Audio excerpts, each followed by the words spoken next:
Hello! Okay, so I did this transcription Sunday a bit differently than the other ones that I've done so far. This method I think would really help the beginning transcriber. So ideally, when you transcribe a solo, you want to try to get away from paper. But for some people, this is too big of a drastic step. So this is like a hybrid approach I came up with. You write only the pitches and the chords, and then maybe some key rhythms. But ideally, don't write the rhythms. To get the rhythms, listen to the recording and play with the recording. Now, since your brain is using its visual senses to focus, that means your focus isn't 100% in the ears. This is the disadvantage to this. So there's some small particular detail that you probably won't absorb as well as doing something completely by ear. But like I said, this is a good bridge to getting into that. Maybe you can write out a transcribed solo, and then you could try this method, and then maybe your next solo, don't write at all. So on my first transcription Sunday, I wrote everything out. And the last two, I did it all completely by ear.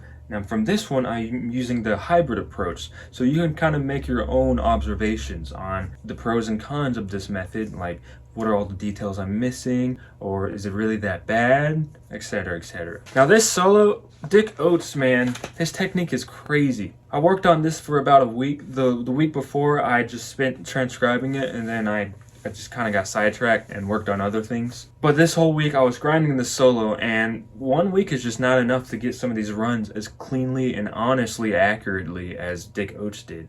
Dick Oates is just a master, but it's really inspiring at the same time. Dick Oates has been playing so long, and just to see someone with such magnificent technique being able to play this stuff that I can't even play after spending a week on it. But he did it on the spot. It's just so like, wow, there's so much more to gain from this music, and it just really reinforces that I want to do this like till I'm like 90 years old, and then I'll quit, you know.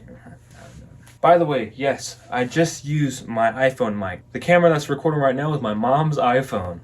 I use the iPhone mic, and I use GarageBand. It's really good. You get really surprisingly good audio. I would use my other mic, but I was messing with it, and something was just not working. I was trying to use it, and I heard some weird just try turning the gain down, it just sounded like watery, like it was just underwater, like it's broken or something, and I didn't even feel like dealing with it, so I said screw it. This happened like weeks ago, and ever since I've just been using this, so I just think it's fine. Okay, time to get started.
Hello. Okay, so I'm gonna try to change my background. I made a YouTube post about it. I really like this color, but I did not measure because I'm an idiot. It's a little small. I want to be able to show more of my saxophone, you know, or be able to stand up even. Let me just go ahead and show you what the background looks like.